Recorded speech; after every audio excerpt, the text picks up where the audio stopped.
ચલો આજે આપણે શેના વિશે ભણવાનું? આપણું કુટુંબ. જો આપણા ઘરમાં કોણ કોણ રહે ખબર તમને?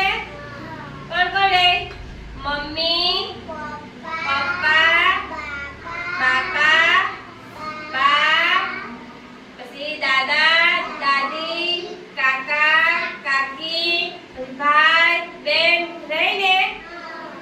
જો આજે ઈવા પોતાની આની ચોપડીમાં જો ફોટા લગાવી લાવેલી છે.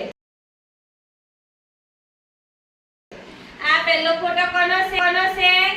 ઈવાનો. ઈવા ઊભી થા જોઈએ. આ પહેલો ફોટો ઈવાનો. એને બાજુમાં કોનો ફોટો છે? એનો દાદાનો. એના બાજુમાં દાદીનો. એના બાજુમાં પપ્પા. એના બાજુમાં કોણ છે ઈવા? મમ્મી. એના બાજુમાં એની નાની બેન આર્યા. એના બાજુમાં કોનો ફોટો છે? એની મોટી બેન શ્રદ્ધા.